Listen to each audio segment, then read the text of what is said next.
جو رمضان اللہ کی طرف سے ہماری بخشش کروانے آیا ہے اس کی تیاری نہیں ہے۔ رمضان کی اہمیت سمجھنے کے لیے یہی حدیث کافی ہے کہ اللہ کے حبیب صلی اللہ تعالی علیہ وسلم فرماتے ہیں کہ اس کا مضمون ہے، اگر میری امت کو پتا ہوتا کہ رمضان کیا ہے تو میری امت تمنا کرتی کہ سارا سال ہی رمضان ہوتا۔ اللہ اکبر۔ اے میرے بیچ اسلامی بھائیو، مولا علی شیر خدا کرم اللہ تعالی وجہ کریم کیا کمال کی بات فرماتے ہیں، جس کا مضمون ہے کہ اگر اللہ کو اس امت کو عذاب دینا ہوتا تو اللہ کریم اس امت کو رمضان اور سورہ اخلاص نہ عطا فرماتا۔ یہ آیا اسی لیے ہے کہ میں اور آپ بخشے جائیں، ہماری بخشش کر دی جائے، ہمارے گناہ معاف کر دیے جائیں۔ دیکھیں نا، سارا سال میں اور آپ دعا کرتے ہیں یا اللہ سن لے، کرم فرما، ہم پر رحمت فرما، توبہ قبول کر لے، مغفرت فرما دے۔ یہ ایک بندے کی رب کی بارگاہ میں التجا ہوتی ہے نا، مگر رمضان میں معاملہ کیا ہوتا ہے کہ رمضان کی راتوں میں آسمان دنیا سے ندا دی جاتی ہے، رحمت کی صدا ہوتی ہے کوئی مانگنے والا کہ اس کی مغفرت کر دی جائے، ہے کوئی توبہ کرنے والا اس کی توبہ قبول کی جائے، ہے کوئی سوالی کہ اس کا سوال پورا کیا جائے۔ ادھر سے صدائیں لگائی جا رہی ہیں، پہلا عشرہ عشرہ رحمت، دوسرا عشرہ عشرہ مغفرت، تیسرا عشرہ جہنم سے آزادی کا عشرہ ہے۔ میرے میٹھے اسلامی بھائیو، ذرا غور کیجئے کہ رمضان میں مغفرتیں کتنی ہوتی ہیں۔ احادیث میں مضمون ملتا ہے کہ روزانہ افطار کے وقت 10 لاکھ گناہ گاروں کو جہنم سے آزاد کر دیا جاتا ہے، ڈیلی، روزانہ۔ فرمایا کہ جب رمضان میں جمعے کا دن آتا ہے، جمعرات کی رات اور جمعے کے دن ہر لمحے 10 لاکھ بخشے جا رہے ہیں۔ اور پھر فرمایا جب رمضان کی آخری رات آتی ہے نا تو جتنے پورے مہینے میں بخشے تھے اس کی تعداد کے مطابق اتنے گناہگار اور جہنم سے آزاد کر دیے جاتے ہیں۔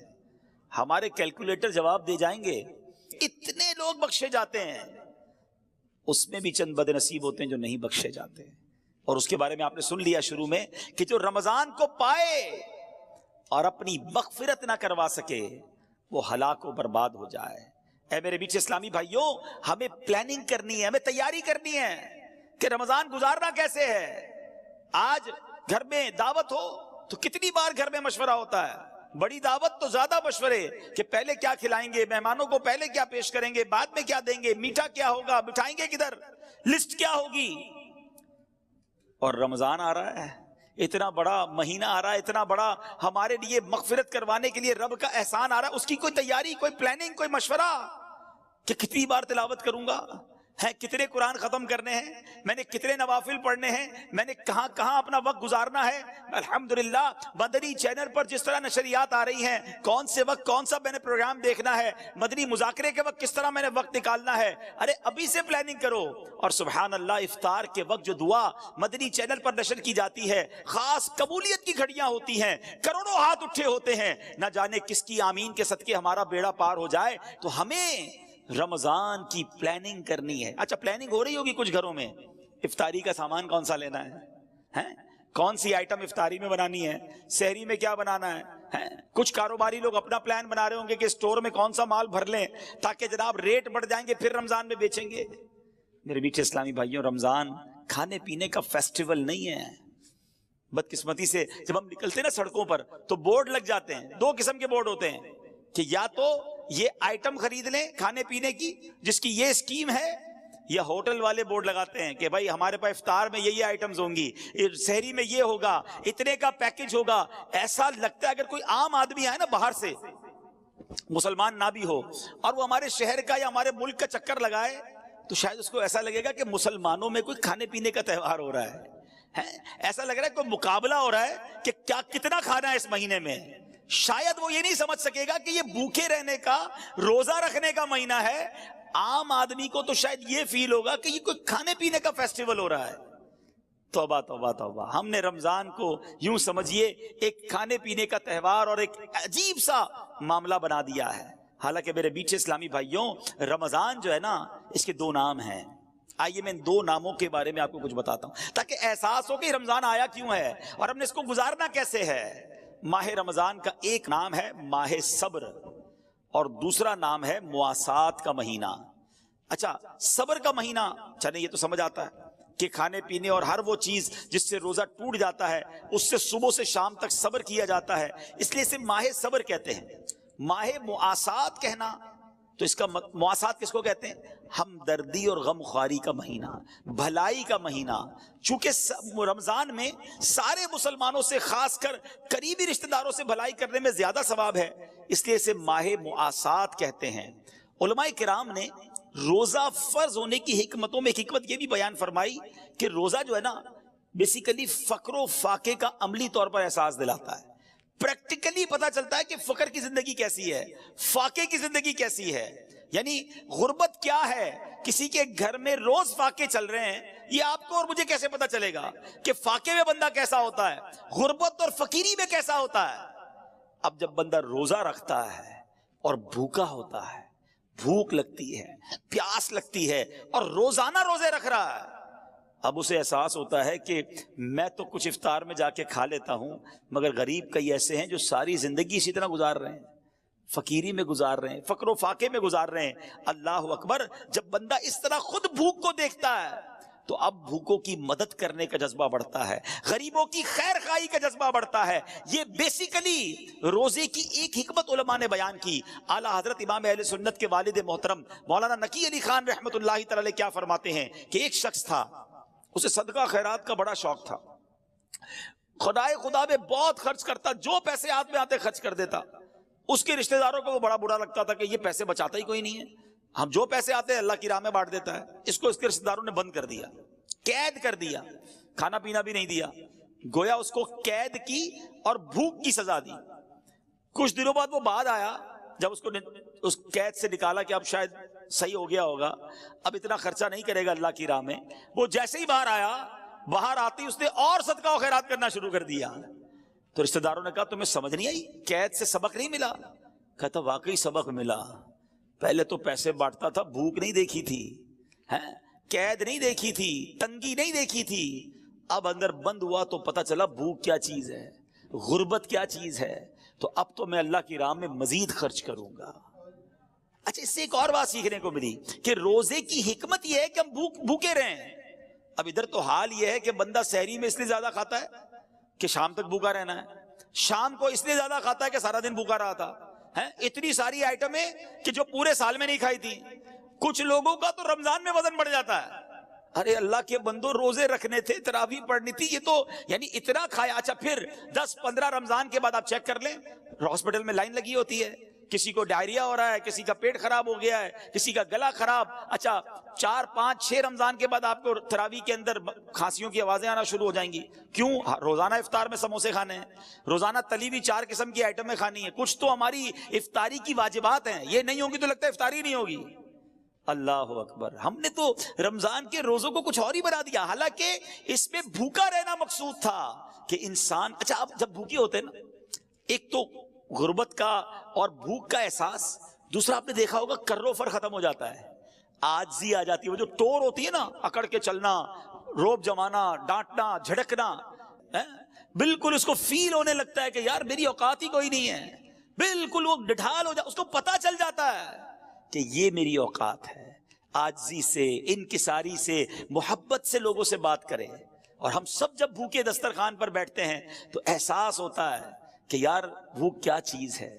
تو ہے میرے میٹھے اسلامی بھائیوں، غریبوں کی اگر غریبی کا احساس لینا ہے، بلکہ رمضان کا پراپر ایسنس لینا ہے، رمضان کا پراپر جس کو آپ کہیے کہ جو مقصود ہے وہ حاصل کرنا ہے، تو پھر انسان کو بھوکا رہنا ہے اور اس سے یہ میسج لینا ہے۔ اے میرے میٹھے اسلامی بھائیوں، اگر کوئی مالدار ہے، کہتا یار اللہ نے پیسے دیے ہیں، 10 قسم کی ڈشیں سحری میں بناؤں گا، 20 قسم کی افطاری میں بناؤں گا، ٹھیک ہے آپ کھا سکتے ہیں، جائز ہے، مگر جو جس کا کہتے ہیں نا کہ اس کی اصل حکمت ہے، آپ اس سے محروم ہو جائیں گے۔ اور اگر آپ اللہ کی رضا کے لیے سادہ رہتے ہیں، کم کھاتے ہیں، بھوکے رہتے ہیں، کم سوتے ہیں تاکہ اور عبادت کر سکیں، تو میرے میٹھے اسلامی بھائیوں اس کا مرتبہ اور ہے۔ حضرت بشر حافی رحمت اللہ تعالی کے بارے میں آتا ہے، آپ کسی جگہ سردی میں بیٹھ کر سردی سے کانپ رہے تھے، اچھا پاس گرم کپڑے بھی پڑے تھے، تو کسی نے کہا حضرت اتنی سردی ہے، سردی میں کانپ رہے، کپڑے بھی پڑے ہیں آپ کے پاس، پہن لیں اس کو، سردی سے بچ جائیں گے۔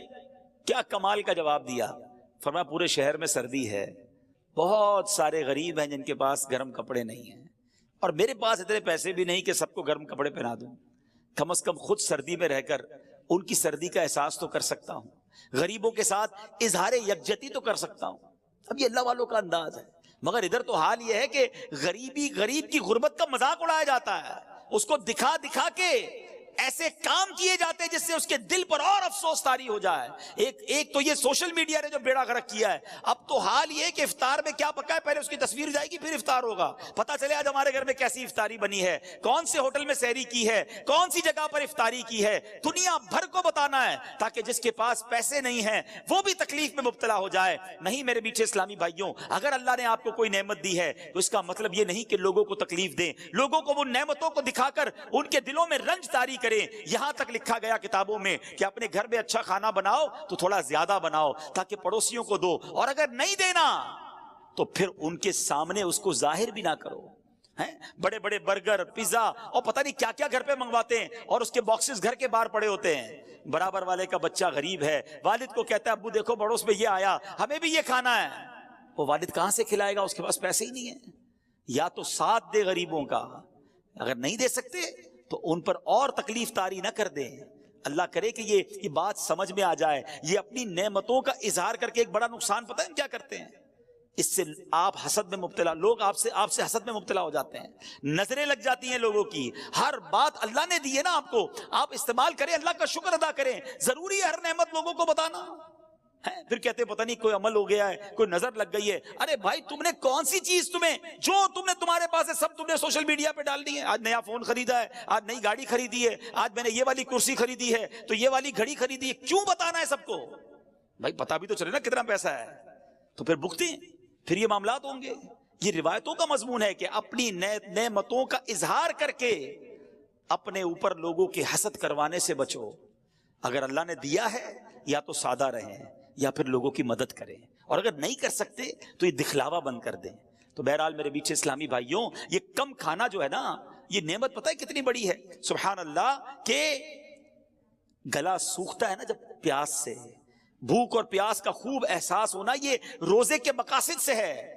تو میرے بیچ اسلامی بھائیوں، اگر روزے کا اصل مقصد ہی فوت ہو جائے گا، ساتھ ہی کھانے سے طبیعت بدمزہ ہو جائے گی، معدہ بھی خراب ہونے کا امکان ہے، تو اگر آپ واقعی 30 کے 30 روزے رکھنا چاہتے ہیں، پورا مہینہ تراویح پڑھنا چاہتے ہیں، روز تلاوت کرنا چاہتے ہیں، درود پاک پڑھنا چاہتے ہیں، افطار کے وقت آنسو بہانا چاہتے ہیں، تاک راتوں میں ساری رات مسجد میں گزارنا چاہتے ہیں، تو اس کے لیے آپ کو کم کھانا ہوگا، اس کے لیے پلان کرنا ہوگا کہ یہ مہینہ اس لیے نہیں آیا کہ میں نے کھانے پینے اور مزے اڑانے ہیں، یہ مہینہ تو اللہ کی راہ میں خرچ کرنے کے لیے آیا ہے، یہ مہینہ تو سجدے کروانے آیا ہے، یہ مہینہ تو تلاوت کرنے کے لیے آیا ہے۔ تو پھر انشاءاللہ اگر آپ کی پلاننگ ہوئی تو آپ اللہ نے چاہا خوب برکتیں لوٹ سکیں گے۔ اب میں ایک اور بات آپ کو بتاؤں، ایک مسلمان یہ بھی تو چاہتا ہے نا کہ اس کو یہ پتا چلے کہ نبی پاک علیہ السلام رمضان کیسے گزارتے تھے، پیارے آقا کا رمضان کیسا ہوتا تھا۔ آؤ میں آپ کو بتاتا ہوں کہ جن کے صدقے رمضان ملا ہے، جن کے صدقے قرآن ملا ہے، بلکہ صحیح بات تو یہ ہے کہ اللہ کے نبی کے صدقے ہی ہمیں رب کا راستہ ملا ہے، انہوں نے ہی ہمیں ایمان کی دولت سے نوازا ہے۔ وہ کتنا پیارا نعت کا شعر ہے نا کہ تیرے صدقے میں آقا، تیرے صدقے میں آقا سارے جہان کو دین ملا، میرے آقا کے صدقے میں سارے جہان میں یہ دین پھیلا ہے۔ وہ آقا رمضان کیسے گزارتے تھے؟ بی بی عائشہ صدیقہ رضی اللہ تعالی عنہا فرماتی ہیں کہ جب رمضان آتا تو نبی پاک کا چہرہ انور کا جو رنگ ہے نا وہ متغیر ہو جاتا، تبدیل ہو جاتا، اور میرے آقا نماز کی کثرت فرماتے، خوب دعائیں مانگتے، گویا خوف خدا نبی پاک کے چہرہ انور پر، قلب اقدس پر طاری ہو جاتا۔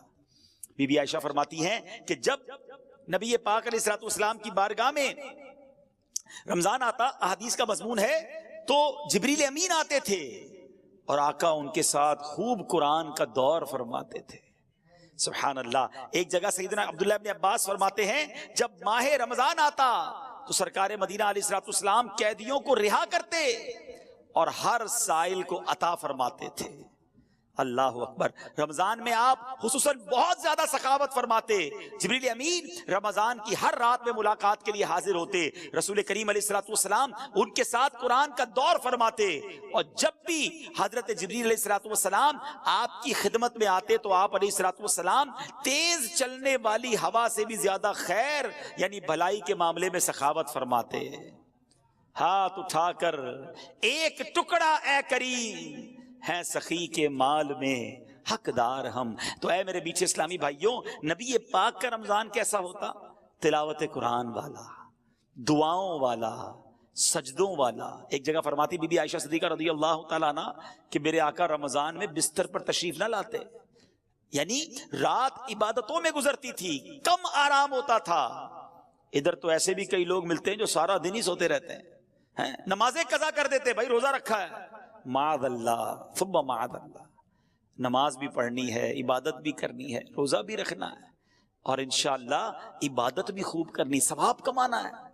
تو بہرحال میرے بیچ اسلامی بھائیوں، پیارے آقا کا رمضان دعاؤں کے ساتھ، گر گڑا کر نمازوں کے ساتھ، تلاوت قرآن کے ساتھ، اور پھر ہم نے سنا کہ سخاوت کے ساتھ. تیز آندھی سے چلنے والی ہوا سے بھی زیادہ میرے آقا سخاوت فرماتے. اب ہم نے کیا کرنا ہے؟ ہم نے بھی ان اعمال کی نیت کر لینی ہے. تو پہلی نیت یہ کرتے ہیں انشاءاللہ کہ رمضان کے پورے روزے رکھیں گے، پوری تراویح پڑھیں گے. ارے ہر سجدے پر 1500 نیکیاں، جنت میں یاقوت کا گھر، جنت کا درخت. جو 8 رکعتیں پڑھ کے تراویح چھوڑ کے جاتے ہیں، سوچو کتنی نیکیاں چھوڑ گئے. 12 رکعتیں پڑھ کے نکل جاتے، ذرا سوچے کتنی نیکیاں چھوڑ گئے، کتنے جنت کے محل تم سے چلے گئے، کتنے خزانے چھوڑ دیے تم نے. 3 روزہ تراویح پڑھتا ہوں، کیوں؟ باقی دن تو پھر کاروبار کرنا ہے. اگر کوئی 3 روزہ 5 روزہ 7 روزہ ختم قرآن میں تراویح پڑھ لیتا ہے ٹھیک ہے، اگر وہ صحیح طریقے سے پڑھتا ہے، لیکن بقیہ دنوں کی تراویح معاف نہیں ہوئی ہے، وہ بھی پڑھنی ہے. روزانہ 20 تراویح پڑھیں گے انشاءاللہ، آخر رمضان تک پڑھیں گے انشاءاللہ. اب آتے سخاوت کی طرف. سبحان اللہ، اس مہینے میں خوب اللہ کی راہ میں خرچ کریں. اور جب بھی اللہ کی راہ میں خرچ کریں نا، پہلے تو یہ ذہن بنا لیں، یہ جو ہوتا ہے نا کہ یار اب خرچ کریں گے تو کم ہو جائے گا، کیلکولیٹر تو یہی کہتا ہے. ہمیشہ یاد رکھیں، 1 لاکھ روپے ہیں، 5000 دے دیے تو کیلکولیٹر تو بتائے گا 95,000 رہ گئے. لیکن انشاءاللہ میرے آقا کیا فرماتے ہیں وہ میں آپ کو بتاتا ہوں. نبی پاک علیہ الصلوۃ والسلام فرماتے ہیں، جس کا مضمون ہے کہ میں اللہ کی قسم کھا کر کہتا ہوں، اللہ کی راہ میں خرچ کرنے سے مال کم نہیں ہوتا.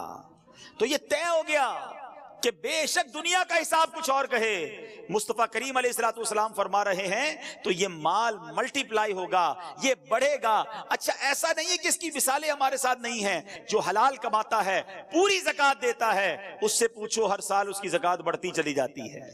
کیسے بڑھتی ہے بھائی؟ زکوٰۃ بڑھنے کا مقصد کیا ہوا؟ آپ کا مال بھی تو بڑھ گیا نا. تو اللہ کی راہ میں خرچ کرنے سے مال کم نہیں ہوتا. اور بالخصوص زکوٰۃ، اگر زکوٰۃ آپ پر واجب ہے، آپ صاحب استطاعت ہیں، اور وہ جو تمام زکوٰۃ کی شرائط ہیں، اس کے بعد اب زکوٰۃ دینے کا وقت آ گیا، خدا را پوری زکوٰۃ دیں.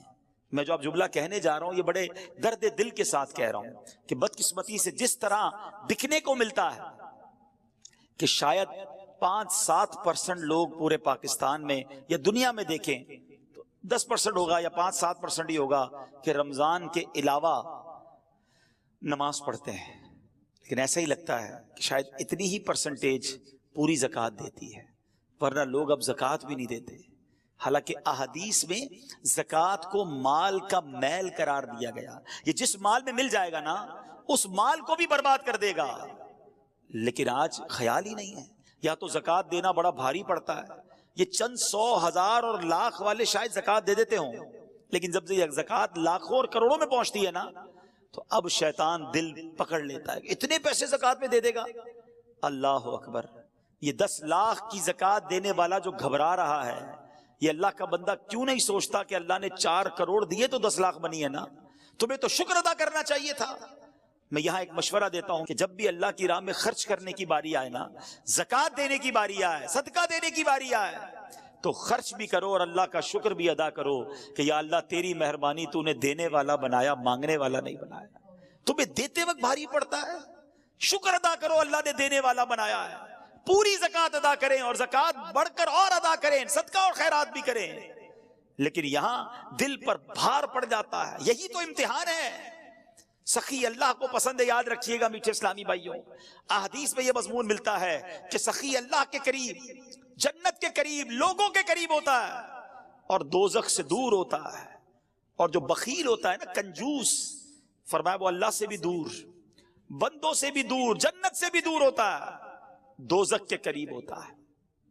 اپنے دل سے پوچھو کدھر ہے, سخاوت والی سائیڈ پر ہے یا بخل والی سائیڈ پر, کنجوسی والی سائیڈ پر ہمارا دل ہے؟ تو ہے میرے میٹھے اسلامی بھائیوں, ماہ رمضان یہ اللہ کی راہ میں خرچ کرنے کا مہینہ ہے.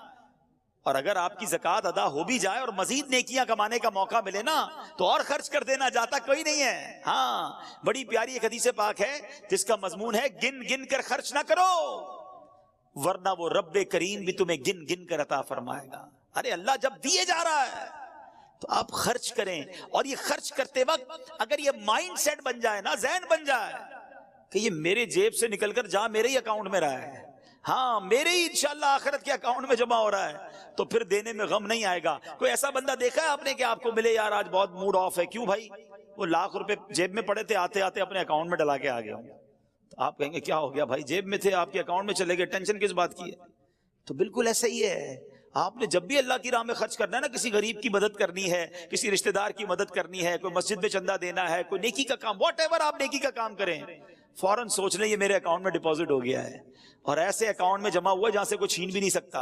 ہاں, حدیث قدسی ہے, اللہ فرماتا ہے اے ابن آدم اپنا مال میرے پاس جمع کروا دے, نہ جلے گا, نہ ڈوبے گا, نہ چوری ہوگا, یعنی نہ کم ہوگا. خلاصہ حدیث ہے. اور اللہ فرماتا ہے میں اس دن تجھے دوں گا جس دن تجھے نیکی کی ضرورت ہوگی. یاد ہے نا قیامت کا دن, کتنا نفسا نفسی کا دن ہوگا. ایسی نفسا نفسی میں میری نیکیاں اگر ادھر ڈپازٹ ہیں, اور اللہ نے وعدہ فرمایا تجھے اس دن دوں گا جس دن تجھے نیکی کی ضرورت ہوگی. تو اس کا تو طریقہ یہ ہونا چاہیے کہ زکوٰۃ تو پوری دینی ہے, اس کے بعد بھی جب موقع ملے نا, یار تھوڑے پیسے ہیں یار تھوڑے اور ڈال دیتا ہوں آخرت کے اکاؤنٹ میں, تھوڑے اور جمع کروا دیتا ہوں. وہ نہیں کمیٹی ڈالتے لوگ, کمیٹی بی سی جس کو کہتے ہیں, یار تھوڑے تھوڑے جمع کر لو, برے وقتوں میں کام آئے گی. یہ شاندار کمیٹی ہے, یہ شاندار بی سی ہے. اللہ کی راہ میں خرچ کرتے رہا کرو, نیکی کا موقع ملے تلاش کر کے خرچ کر دیا کرو, تاکہ وہاں ملے کہ جہاں کوئی مدد کرنے والا نہیں ہوگا. تو ہے میرے میٹھے اسلامی بھائیوں, پلیز, بڑی دکھ کی بات ہے کہ لوگ پوری زکوٰۃ ادا نہیں کر رہے. اور واقعی ایسا لگتا ہے کہ اگر ہمارے وطن کی صرف میں بات کروں نا, دنیا کی بات نہیں کرتا, چلیں ہمارے وطن میں, کیونکہ میرا صبح و شام کاروباری لوگوں سے ملنا رہتا ہے, بزنس کمیونٹی سے ملنا رہتا ہے, اگر ہمارے وطن میں لوگ پوری زکوٰۃ دے دینا تو مجھے لگتا ہے ہمارے وطن میں ایک بھی غریب باقی نہیں بچے گا. اتنا اللہ پاک نے لوگوں کو نوازا ہے لیکن پوری زکوٰۃ نہیں دیتے. تو خدارا ایسا نہ ہو یہ مال عذاب بن جائے, یہ مال کا میل مال میں مل کر تباہی لے آئے. دنیا میں بھی تباہی ہے, آخرت میں بھی تباہی ہونی ہے. حدیث کا مضمون ہے کہ زکوٰۃ دے کر اپنے مال کو مضبوط قلعوں میں قید کر لو, آپ کا مال سیکیور ہو جاتا ہے اور بڑھتا بھی رہتا ہے, برکت بھی ملتی ہے. تو آئیے نیت کریں. اچھا, اسلامی بہنیں بھی مجھے سن رہی ہوں گی, سونا ہوتا ہے, زیور ہوتے ہیں, زکوٰۃ نہیں دیتی ہیں, اور پھر یہ کہتی ہیں ہم کماتی تھوڑی ہیں. یہ سونا عذاب بنا دیا جائے گا. روایتوں کا مضمون ہے کہ اسی سے عذاب دیا جائے گا اس شخص کو, آگ کا انگارہ بنا دیا جائے گا کہ جو سونے کی زکوٰۃ نہیں دیتا. تو پلیز اگر میری بہنیں مجھے سن رہی ہیں, اسلامی بھائی سن رہے ہیں, اللہ پاک نے نوازا ہے تو اس میں کنجوسی نہ کرو, حساب کریں, پوری کیلکولیشن کریں. اگر آپ کو نہیں پتا تو معلومات کریں, علماء سے رابطہ کریں, آ جائیں کسی عالم دین کے پاس اور بتائیں کہ میرے پاس یہ سب کچھ ہے, اس پر کتنی زکوٰۃ ہے مجھے بتائیے, اور پوری زکوٰۃ ادا کریں. نیت کریں انشاءاللہ پوری زکوٰۃ ادا کریں گے. اب بتاتا ہوں کہاں ادا کریں, لیکن پہلے یہ پوری نیت کر لیں, ٹھیک ہے. پیچھے اگر زکوٰۃ ادا نہیں کی ہے اب تک, پچھلے سالوں کی نہیں کی, وہ بھی کرنی پڑے گی. یہ قرض ہے آپ پر, یاد رکھیے گا, یہ ادا کر دیں ورنہ اس کا جواب بند نہیں پڑے گا.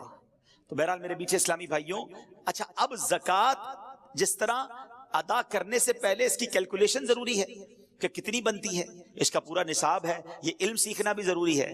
اور اگر آپ کو نہیں معلوم تو جیسا میں نے کہا کہ ماشاءاللہ علماء کرام دعوت اسلامی موجود ہیں, دارالفتہ اہل سنت موجود ہے, رابطہ کر لیں, وہ گائیڈ کر دیں گے. جس طرح آپ نے آفس کا حساب کتاب بنانے کے لیے اکاؤنٹنٹ رکھا ہے, ٹیکس کی رپورٹ جمع کرانے کے لیے سال میں ایک ہی بار ٹیکس جمع کراتے ہیں, خود کیوں نہیں لکھ لیتے سارا, کیوں وکیل کے پاس جاتے؟ نہیں یار وہ ایکسپرٹ ہے, ذرا صحیح طریقے سے حساب بنائے گا. تو زکوٰۃ خود ہی بنا لیں گے آپ مفتی ہیں. اگر آپ کو یہ علم نہیں ہے تو معلوم کر لیں کسی عالم دین سے مشورہ کر لیں تاکہ آپ کی زکوٰۃ پراپر ادا ہو جائے۔ اچھا، اب آتے ہیں کہ زکوٰۃ دینی کہاں ہے۔ ظاہر اس کا بھی ایک پورا پروسیجر ہے کہ جو زکوٰۃ لینے کے مستحقین ہیں اس میں پہلا حق جو ہے آپ کے اپنے غریب رشتہ داروں کا ہے، ٹھیک ہے، جو اس کی شرائط ہے زکوٰۃ کے حوالے سے، وہ شرائط اگر پوری ہوتی ہیں تو پہلا حق آپ کے اپنے غریب رشتہ داروں کا ہے، ان کو دیجئے۔ اور اس کے بعد میں گزارش کروں گا کہ عاشقان رسول کی مدنی تحریک دعوت اسلامی جو دین متین کا عظیم الشان کام کر رہی ہے، ایسا کام کر رہی ہے میٹھے اسلامی بھائیوں جس کی نظیر، جس کی مثال پوری دنیا میں آپ تلاش کریں آپ کو شاید نہیں ملے گی۔ تو وہ میرے اسلامی بھائی جو مجھے سن رہے ہیں، آپ کے پیسوں کا، آپ کے ڈونیشن کا، آپ کی زکوٰۃ کا بہترین استعمال دعوت اسلامی ہے۔ تو اس بار ہم نے اپنے غریب رشتہ داروں کے ساتھ ساتھ اپنی دعوت اسلامی کا بھرپور ساتھ دینا ہے، جس کے اربوں روپے کے اخراجات ہیں، اور ماہ رمضان میں دل کھول کر دعوت اسلامی کو ڈونیشن دینا ہے۔ بلکہ ایک اور اچھی نیت کر لیتے ہیں، میں اور آپ تو جتنی ہماری حیثیت ہے اتنا ہی ڈونیشن دے سکیں گے نا، لیکن اگر ہم چاہیں تو اپنے دوست احباب کے ذریعے بہت زیادہ مدنی عطیات جمع کر سکتے ہیں۔ تو میں بھی نیت کروں اور آپ بھی نیت کر لیں کہ انشاءاللہ اپنا ڈونیشن، اپنے مدنی عطیات بھی دیں گے اور اپنے رشتہ داروں اور دوستوں سے بھی لے کر دیں گے انشاءاللہ۔ اللہ پاک ہم سب کو اپنی پیاری تحریک دعوت اسلامی کی خوب مدد کرنے کی توفیق عطا فرمائے اور اسے اپنی بارگاہ میں قبول بھی فرمائے۔ صلو علی الحبیب صلی اللہ تعالی علی محمد صلی اللہ علیہ وسلم۔ الحمدللہ رب العالمین والصلاة والسلام علی سید المرسلین یا ارحم الراحمین یا ارحم الراحمین یا ارحم الراحمین۔ یا ربنا یا ربنا یا ربنا یا ربنا یا ربنا یا اللہ یا رحمان یا رحیم یا اللہ یا رحمان یا رحیم یا اللہ یا رحمان یا رحیم۔ اللهم ربنا آتنا في الدنيا حسنة وفي الآخرة حسنة وقنا عذاب النار وقنا عذاب القبر وقنا عذاب الحشر وقنا حساب الميزان۔ اللهم أجرنا من النار، اللهم أجرنا من الشيطان، اللهم إنك عفو كريم تحب العفو فاعف عنا يا كريم، فاعف عنا يا غفور، يا مقلب القلوب ثبت قلبي على دينك، يا مصرف القلوب صرف قلوبنا على طاعتك۔ اللهم إنا نسألك الأمن يوم الخوف، ربنا لا تؤاخذنا يوم القيامة إنك لا تخلف الميعاد إنك على كل شيء قدير، ربنا حاسبني حسابا يسيرا، اللهم بلغنا رمضان بالصحة وعافية۔ اے رب کریم تیرے گناہ گار سیاہ کار بندے ہاتھ اٹھائے شرمندہ شرمندہ تیرے دربار میں حاضر ہیں۔ اے رب کریم ہمارے گناہ بہت زیادہ ہیں، ہم مانتے ہیں، مگر مالک تیری رحمت کا کوئی کنارہ نہیں ہے، تیری رحمت کے آگے ہمارے گناہ کچھ بھی نہیں ہیں۔ اے رب کریم ہم سب کی مغفرت فرما دے، ہمارے صغیرہ گناہ بھی معاف کر دے، ہمارے کبیرہ گناہ بھی معاف کر دے، ہمارے چھپ کر کیے ہوئے گناہ بھی معاف فرما، ہمارے اعلانیہ گناہوں کو معاف فرما۔ اے کریم اے کریم کچھ ہی لمحوں میں، کچھ ہی دنوں میں رحمتوں والا مہینہ آنے والا ہے۔ اے اللہ ہمیں صحت کے ساتھ، عافیت کے ساتھ ماہ رمضان سے ملا دے، پورے روزے رکھنے والا بنا دے، پوری تراویح پڑھنے والا بنا دے، خوب تلاوت کرنے کا ذوق عطا فرما۔ تیری طاقت، تیری طرف سے اگر طاقت ملی تو یہ ہوگا مولا، ورنہ ہم تو سست ہیں، ہم کاہل ہیں۔ اے اللہ ایسی توفیق دے دے کہ تیرے پسندیدہ بندوں جیسا رمضان ہم بھی گزارنے میں کامیاب ہو جائیں۔ ایک رمضان تو مولا زندگی میں ایسا گزارے گزاریں، جس پہ مالک تیری بارگاہ میں خوب جی بھر کر عبادت کریں۔ اب تک کئی رمضان گزارے ہیں، ہمیں معلوم ہے غفلت میں گزارے ہیں، بلکہ ساری زندگی ہی ایسی گزار دی کہ ایک سجدہ یاد نہیں جو تیرے دربار کے شایان شان ہو، ایک نیکی ایسی معلوم نہیں جو تیرے دربار میں قبول ہوئی کہ نہیں۔ میرے مولا ہماری غفلتیں معاف کر دے، ہماری سستیاں معاف کر دے، اور اب اپنے پسندیدہ بندوں میں ہمیں شامل فرما لے۔ اے رب کریم، اے رب کریم، نہ جانے کہاں کہاں تیرے بندے اور تیری بندیاں ہاتھ اٹھائے اس دعا میں شامل ہوں گے۔ اے اللہ بیماروں کو شفا دے دے، قرض داروں کے قرضے اتر جائیں، بے اولادوں کو نیک اور صالح اولاد دے دے، جن کو اولاد دی ہے ان والدین کو اولاد کا سکھ نصیب فرما، اولاد ماں باپ کی فرما بردار بنا دے۔ اے رب کریم قرض داروں کے قرضے اتر جائیں، ہم سب کے رزق حلال میں برکت ڈال دے، رزق حرام سے ہم سب کو محفوظ فرما۔ اے اللہ کرم کر، بڑے دن ہو گئے مدینہ دیکھے مولا۔ اے اللہ، اے رب کریم جلدی جلدی مدینہ دکھا دے، ہمیں بھی کعبہ دکھا دے، رمضان مکہ مدینہ دکھا، اسی سال حج کی سعادت بھی عطا فرما۔ اے اللہ ہم سب کی جان، مال، عزت، آبرو، آل اور اولاد، دین اور ایمان کی حفاظت فرما۔ ہمیں حاسدوں کے حسد سے بچا لے، بد نظروں کی بد نظری سے بچا، شیطان کے شر سے بچا، جادو ٹونے آسیب سے بچا، زمینی اور آسمانی بلاؤں، زلزلوں، طوفانوں اور وائرسوں سے محفوظ فرما۔ اے رب کریم، اے رب کریم ہماری دعوت اسلامی کو خوب ترقیاں عطا فرما، ہمیں بھی دعوت اسلامی کا بڑھ چڑھ کر مدنی کام کرنے والا بنا دے، دعوت اسلامی کا بڑھ چڑھ کر تعاون کرنے والا بنا دے۔ امیر اہل سنت اور تمام علماء اور مشائخ اہل سنت کا سایہ ہمارے سروں پر تا دیر قائم و دائم فرما۔ اے رب کریم جو ہمارے حق میں بہتر ہے ہمیں عطا فرما دے، جو حق میں بہتر نہیں اس کا خیال بھی ہمارے دل سے نکال دے۔ میں کیوں کہوں مجھ کو یہ عطا ہو وہ عطا ہو، میں کیوں کہوں مجھ کو یہ عطا ہو وہ عطا ہو، وہ دو کہ ہمیشہ میرے گھر بھر کا بھلا ہو، مٹی نہ ہو برباد پسے مرگ الہی، جب خاک اڑے میری مدینے کی ہوا ہو، جب خاک اڑے میری مدینے کی ہوا ہو۔ ببرکت ان اللہ وملائکتہ یصلون علی النبی یا ایھا الذین آمنوا صلوا علیہ وسلموا تسلیما، صلی اللہ علی النبی الامی وآلہ صلی اللہ علیہ وسلم، صلاۃ وسلاما علیک یا سیدی یا رسول اللہ۔ اللہم ربی یسر ولا تعسر وتمم لنا بالخير يا فتاح وبك نستعين، وصلى الله تعالى على خير خلقه ونور عرشه سيدنا ومولانا محمد وآله وصحبه أجمعين برحمتك يا أرحم الراحمين۔ میرے اعمال